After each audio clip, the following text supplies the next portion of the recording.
Next, on Binge with Baldrick. Is it possible something in World War II was even more brutal than the bombing of Pearl Harbor? Yes, it is. This is Binge with Baldrick, the interesting show for curious minds and hungry hearts. Here now, a guy who's lived his entire life with artificial intelligence, Thomas Baldrick.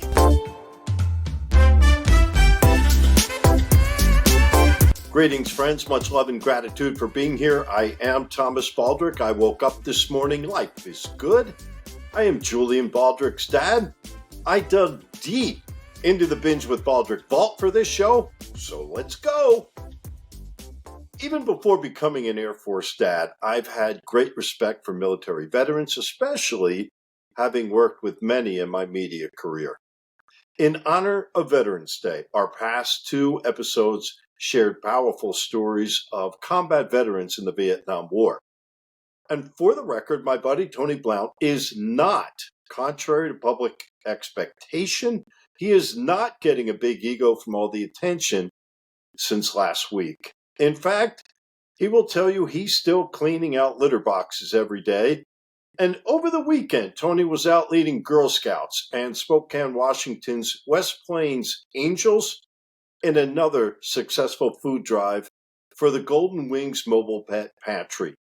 And as we mentioned, now Tony's mission has spread to feeding challenged pet owners, not just their dogs and cats. If you haven't caught last week's episode with Tony, you are missing out. And so you never miss out and help me out at the same time, how about subscribing to the Binge with Baldrick show? It would help. I can tell you today, right here, right now, yet another buddy, yet another powerful veteran story is being featured. But first, a quick historical knowledge drop. It is for good reason. World War II veterans are part of what's been called the greatest generation. And of all those I had the honor and pleasure of knowing, Paul Kerchum may have had the greatest attitude, probably the greatest laugh of them all. The man loved to laugh, and he was really good at sharing it. Here's a sample.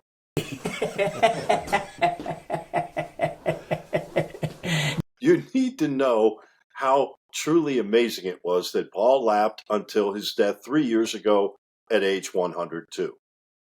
He lived in Benson, Arizona, south of Tucson, where I went to hang out with him a few times.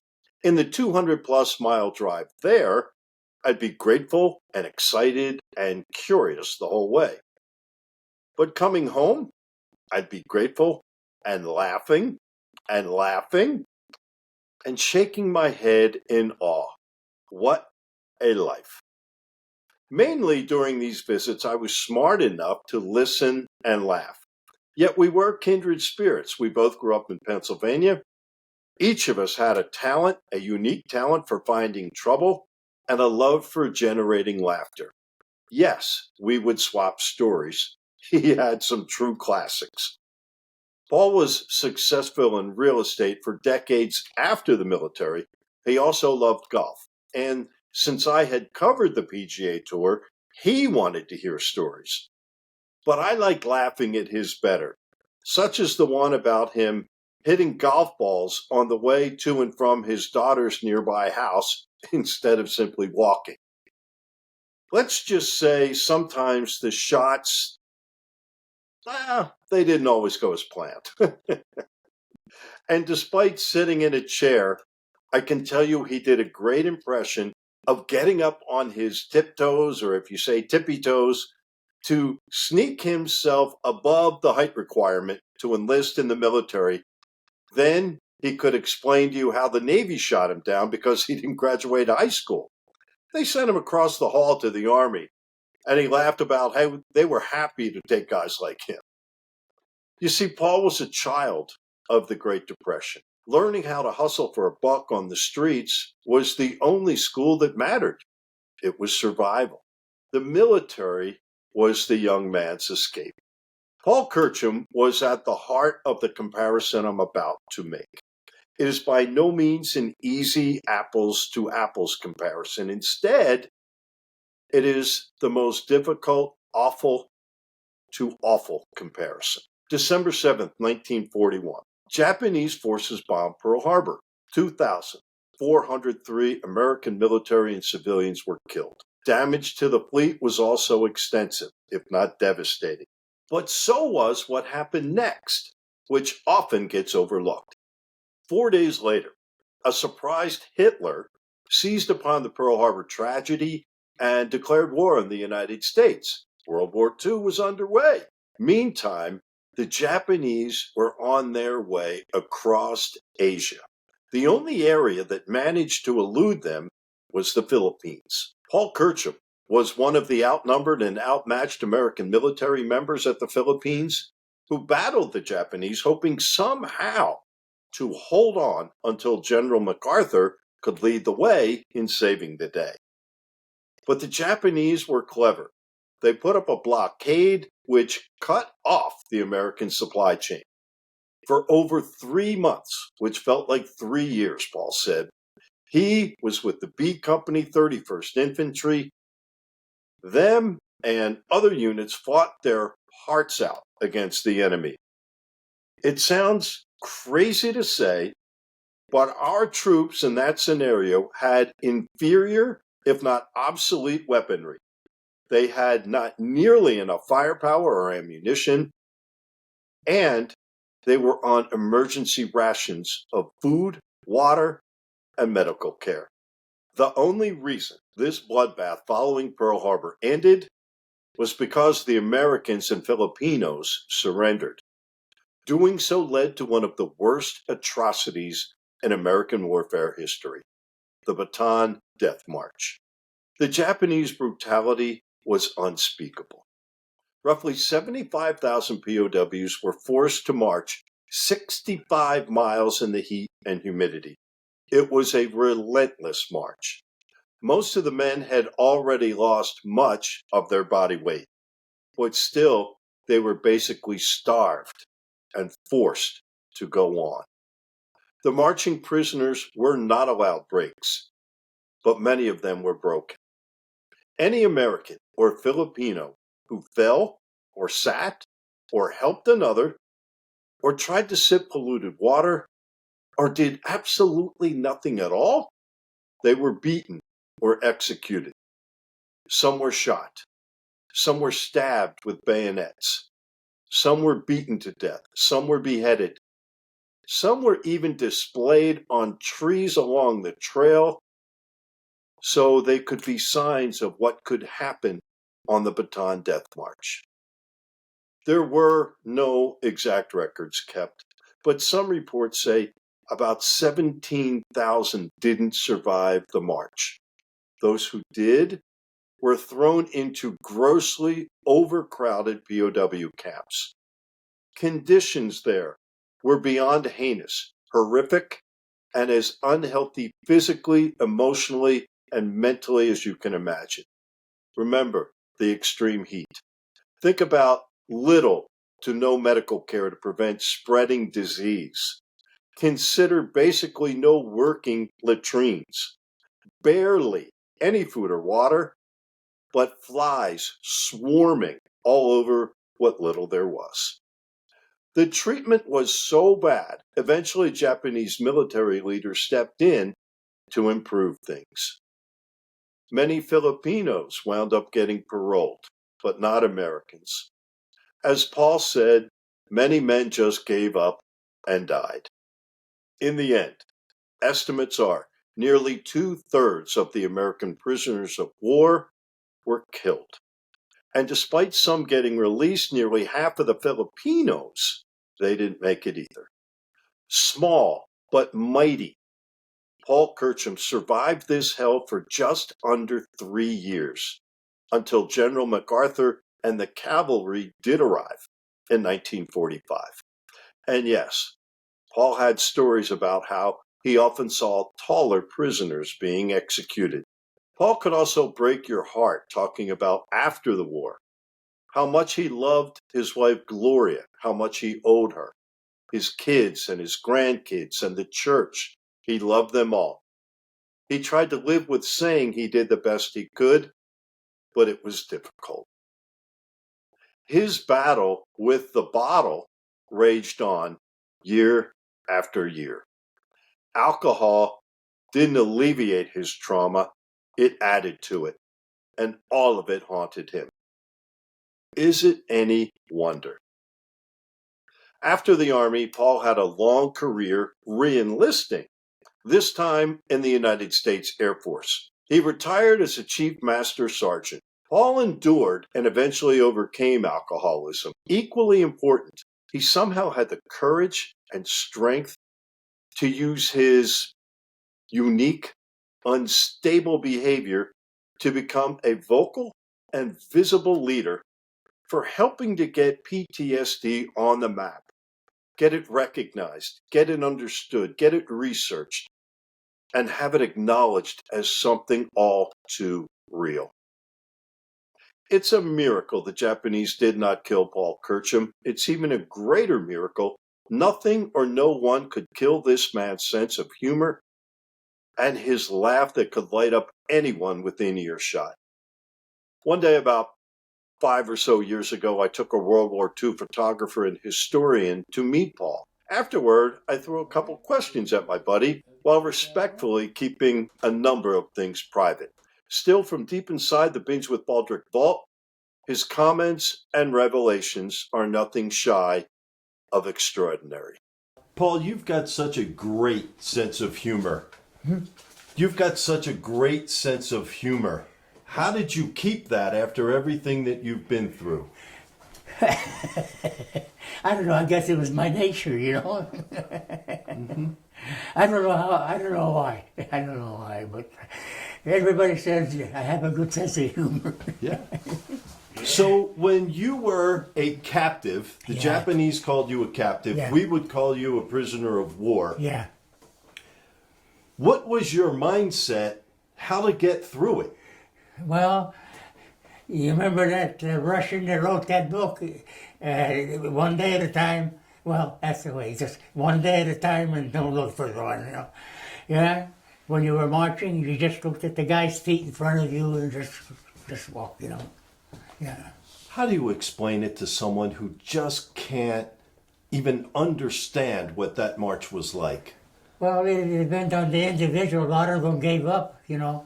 They gave up. I even remember when we ended up at Cabana Tawan, a lot of them would trade their masticated rice for a cigarette, you know. They just gave up. Yeah. Did you ever think about doing that? Oh, well, no. I said, thank God I don't smoke.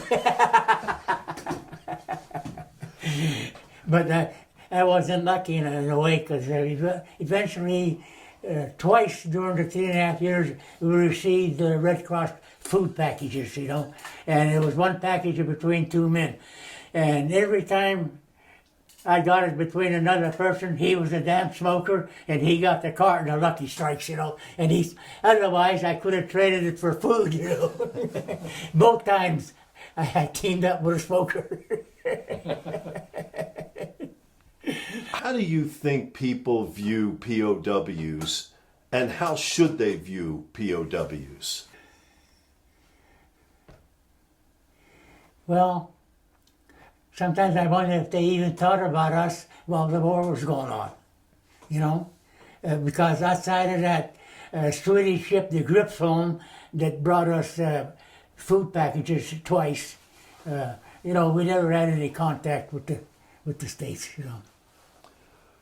And then when they did come, did you always think they would come, or did you wonder if they would come? I didn't even think about it. I just said live from day to day. Okay. That's it. I want to survive today.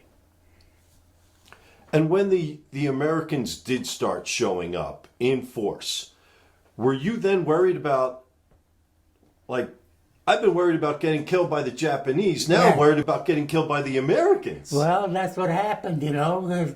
Fortunately, the Japanese commandant was on that radio with Tokyo, and they said the war's over. Otherwise, we would be at it, you know. The Palamon, there were 200 Americans. They put them in a ditch and machine gunned them. And then they set them on fire. If there is one thing, what is the worst thing that you saw or experienced?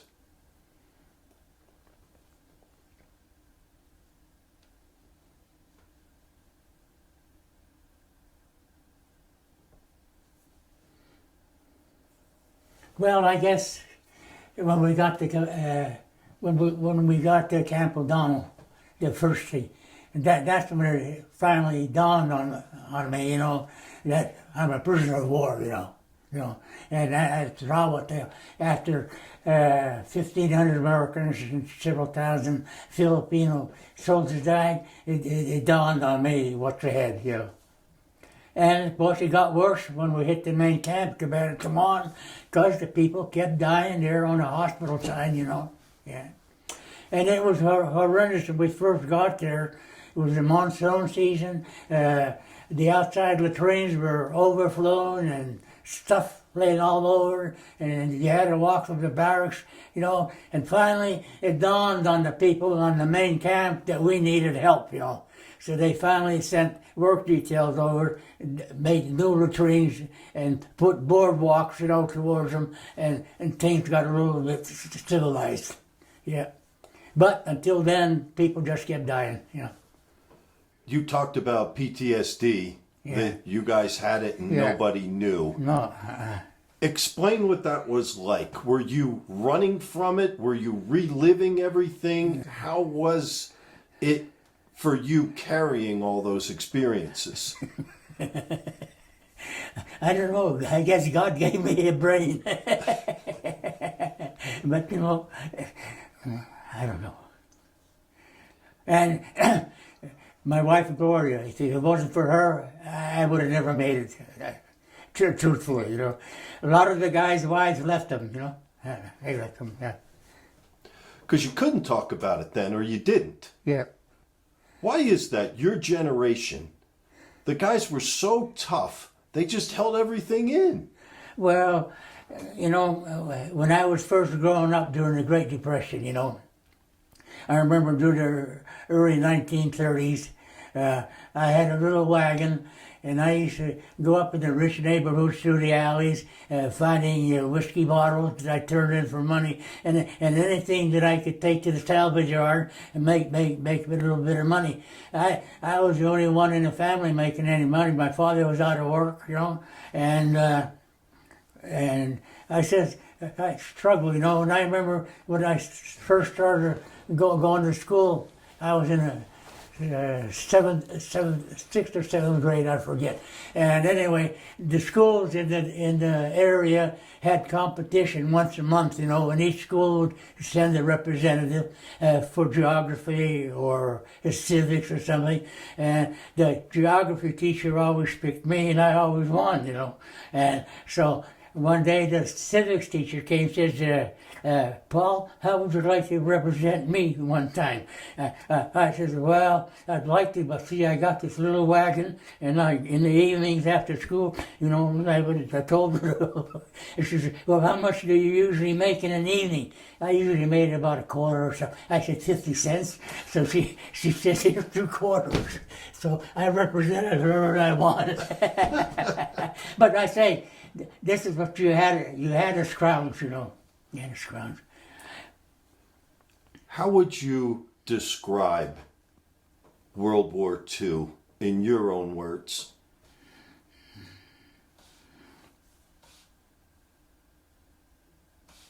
Well,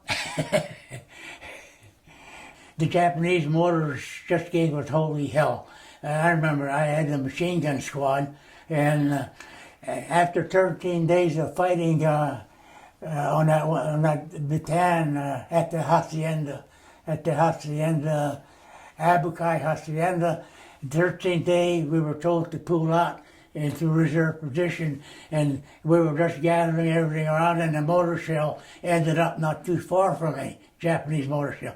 Knocked me flat on my face, my helmet was completely destroyed, And the next thing I knew, a couple of hours later, I'm walking along with two guys who were helping me along, you know. And I never ended up in the hospital. But there was a lot of helmets laying around. I got another helmet. Were any of the Japanese helpful to you guys, or were they all absolutely enemies? Well, there were two instances well, maybe two or three instances where I met a Japanese. When I was in Combat Taiwan, I ended up on a litter detail, me and another guy, carrying oranges to the Japanese kitchen. So one time he said, "Stop, halt, take the rest, you know." And he looked away, and I had a straw hat. I grabbed 3 oranges, put them in my hat, you know, and we started walking away. I was too damn greedy, you know. My straw hat kept rolling around, and he kept eyeing me. Finally, halto, you know, took my hat off, put 2 of them back, put one into the hat back again, you know, whacked me on the butt. And normally I could have been killed, because one of the regulations in the camp was stealing. You can be beaten to death or even shot, you know. So that was one of the times. Overall, how did they treat you? Well, what they did, they put them in groups of 10, and there was a note made of it, you know, how many people belong in every group. And if one of that group escaped, they would shoot the other 9. I remember talking to a guy by the name of Lewis. He was from Albuquerque when we first formed the 31st Infantry Association, and he had a brother that was on Bataan in a work detail, and one of the men and his brother's group escaped, and he watched his brother getting shot. Yeah. People want to hear your story. Yeah. People would look at you as an American hero, as a World War II hero. Yeah. Do you feel that way? I think I deserve it. I ate enough of rice to prove it.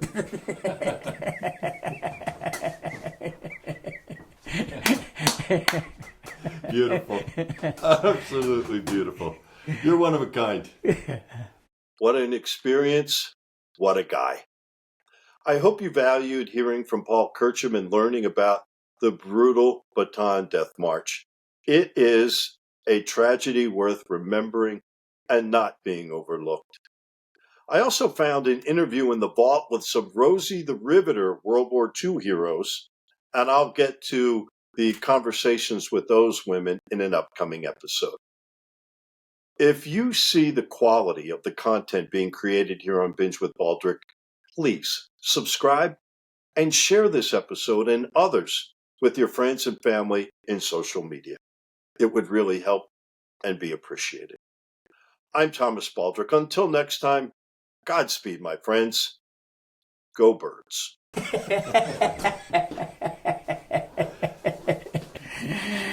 Oh, well.